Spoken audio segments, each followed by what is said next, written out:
Astungkara Sidam Rahayu kang rahayu ing budi Rahayu sagung dumadi satuhune ing kono ora ana apa-apa kang ana iku sayekti dudu kabeh muhung makumpuling panca skandha tekse manunggaling watak limang prakara swasana geni bumi banyu lan angin kang agal dadya wewadah-wadah kang alus dadya maya limang perkara ingkang sawiji-wiji sayekti daya dinayan urip ing uripan swasana ingkang hanguripi bumi wadahe urip geni kang kinuripan banyu dayaning urip angin wujuding urip kalamun mangkono banjur ana dumadi urip wenang sinebut sang Atwaya tekse urip kang asipat loro wenang sinebut sang Hyang Mantranaya tekse dumadi karana rosaning pangesin tempat sang Karma tekse makarti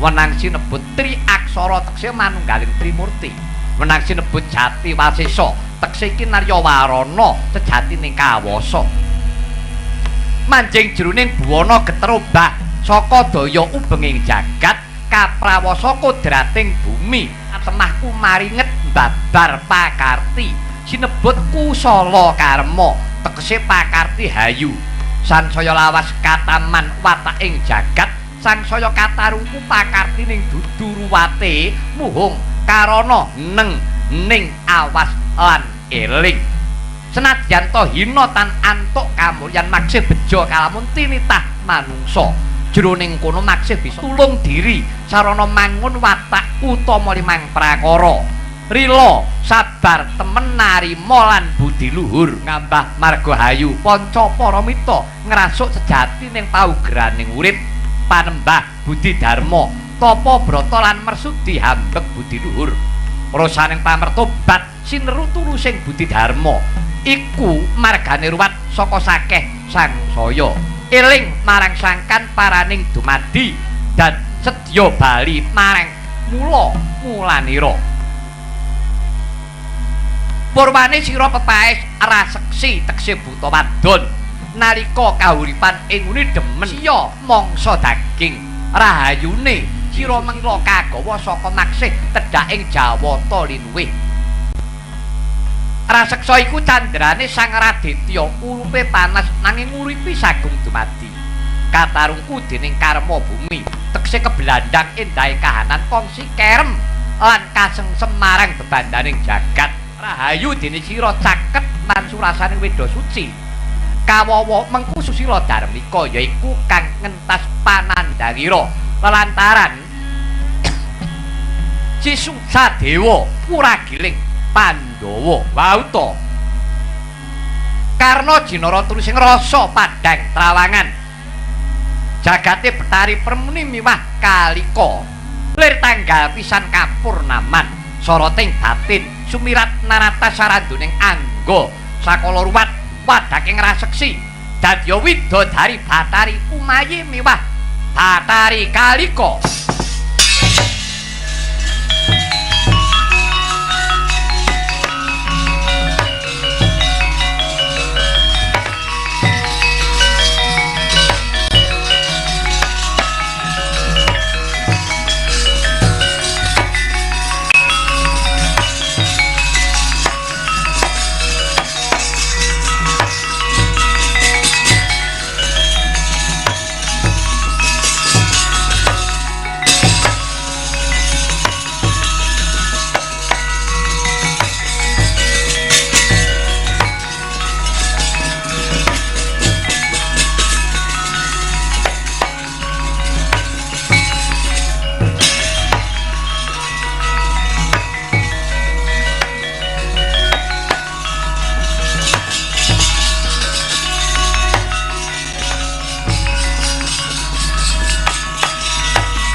Sekaring bawana langgeng Kakang Semar sangeting panarimakutine Kakang Badranaya kang bisa ngentas panandhang ulun.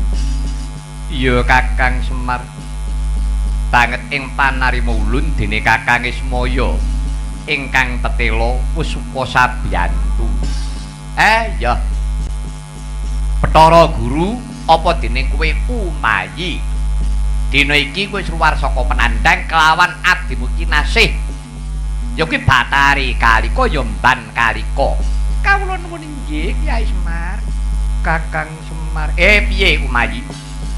Dina iki aku bakal paring nugraha kelawan momongamu Sedewa. Areh ning Sedewa wis bisa ngruwat panandang ulun. Dina iki Pandhawa kabeh wis ilang sukertane bebarengan kelawan jeneng ulun. Ya marga saka rilane Sedewa nggone nindakake dharma mula kang iku Kakang Seksenana jagat saisine dina iki Sedewa tak paringi tetenger Bambang Sudamala.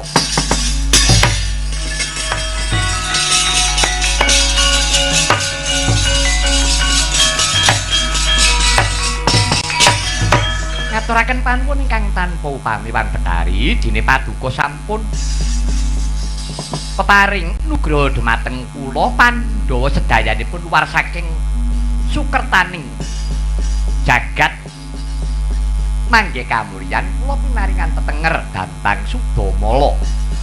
Ngaturaken kenging panuwun ingkang tanpa upami. Ya nggih Sadewa. Jeneng ulun ingkang reksani wis aja sumelang, aja kuwatir yen to dina iki para Pandhawa wis ilang sukertane jalaran gedhening lelabuhanira marang jagat saisine sagung para Pandhawa.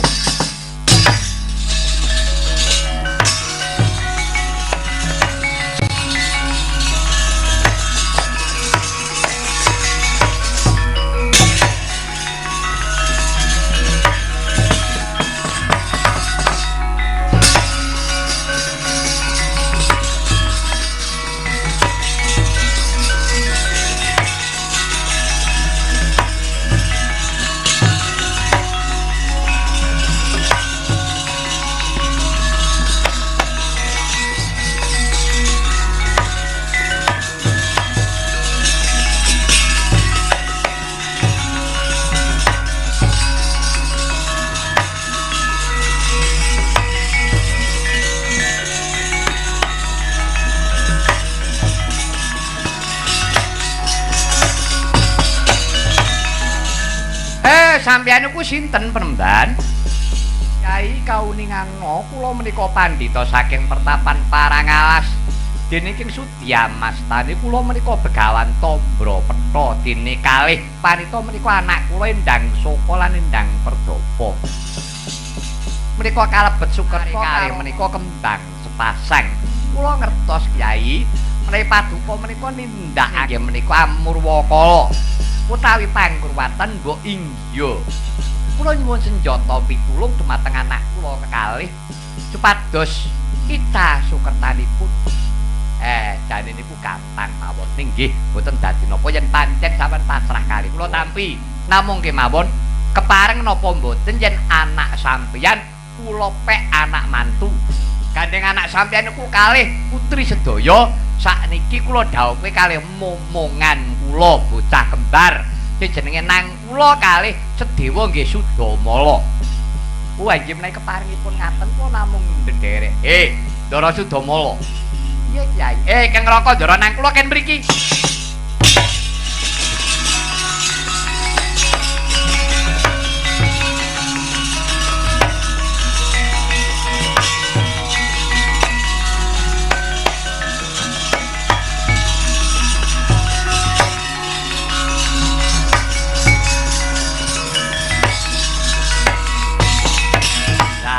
Momongan kula lare kembar.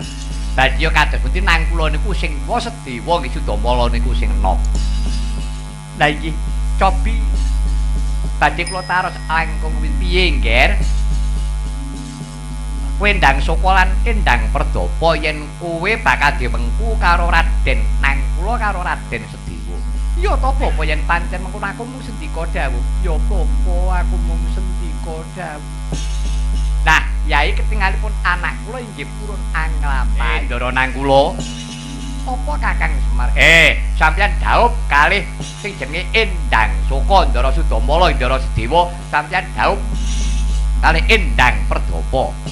Ning mang titeni nggih Raden, ayo mergane iki bocah kembar aja ngantek klera-kleru lho nggih.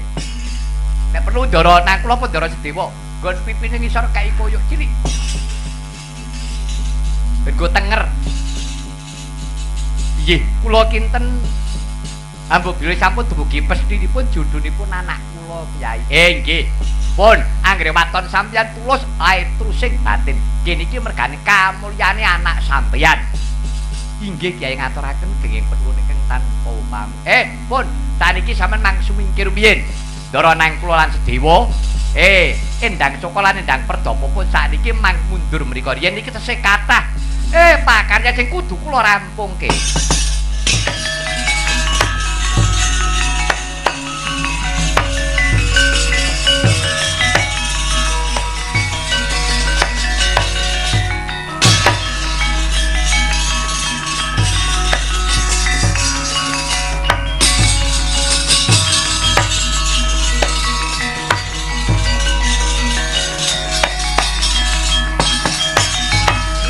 Lah dalah Kyai, aku njaluk ruwat Kyai.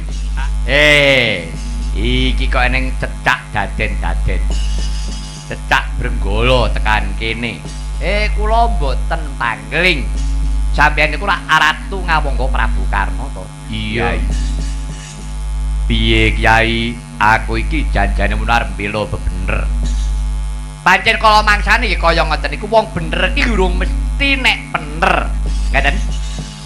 Mula wis saking menika kula sagah mangsulaken paduka. Iya Kyai, pancen pengajapku mengkono.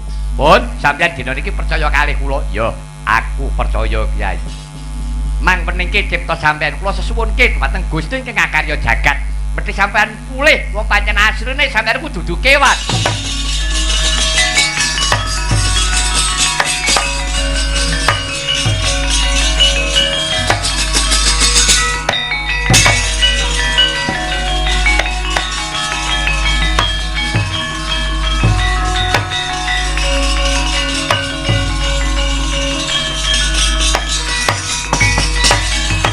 Kyai Badraya banget ing panarimaku Kyai. Kyai Semar suka pitulung karaku. Lah Kyai, sumengkane ngatiku pariku dakwar sungkem karo Kanjeng Ibu Dewi Kunti Taribrata. Kyai, kepiye mergane aku bisa ketemu karo Kanjeng Ibu Dewi Kunti mbiyen? Ing atase sampeyan ketemu karo mboke kok kula ora entuk iki jane kebangetan. Ning ampun dina niki. Lho sababe? Dereng teka wancine sampeyan ngabekti kali keng Ibu. Karena ketemu karo ibune ku duwe lakon dhewe. Ampun Mang Jujuk sakniki. Mboten prayoga. Jalaran suasanane niku mboten cocok kahanane. Tak kira ora prayoga mengke ndak malah dadi salah kedaden. Klera-klerune mengkono Kakang. Nggih. Nek Kanjeng Ibu wis ora apa-apa. Mboten pun mang percaya kalih kula. Pun saniki sampean kudu bali teng Ngawangga luwih dhisik. Ditata atine nek wis teka Ngawangga, nek pun menep ibarate banyu pun bening, sampeyan kudu kumpul karo Kurawa Melih karo Prabu Duryudana. Ora kena nyelaki janji. Satriya kok plintat-plintut saru.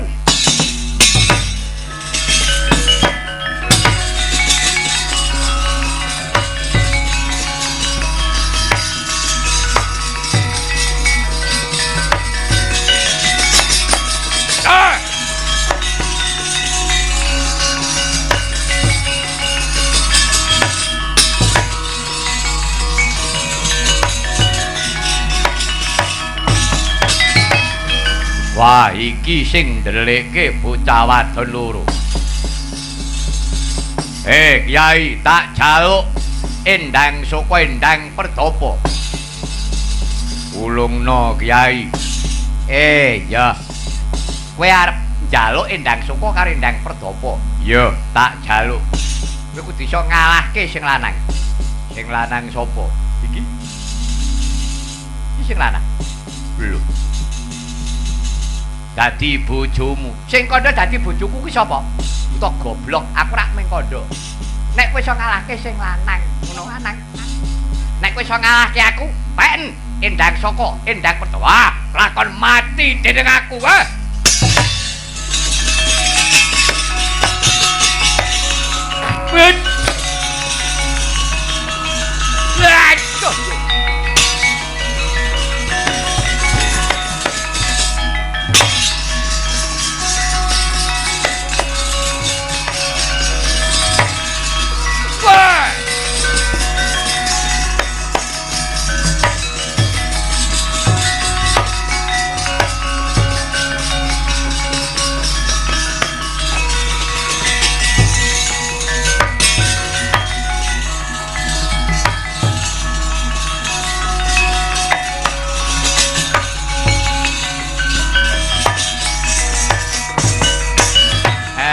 jebulane dewa kembar kuwi Haswa karo Haswin. Yo Kyai Semar, aku Kang Jawantah wujud dadi raseksa. Yo Kyai sejatine. Aku mau kepengin nyengkake bakal temekane kabejane kuwi putraku si kembar. Nang kula dalasan Sadewa. Arep dikaya ngapa kembar kuwi rikala semana ora liya mung saka kemayane Kakang Pekulun. Haswa kelawan jeneng kula si Haswin. Mulane aku duweni tanggung jawab kudu muktekake bocah kembar mau. Iya Kyai. Mula Kang iku Kyai. Sama Sinamadan daya dinayat mangsa Budawa tetep Kyai Semar dadi pamonging para satriya luhur.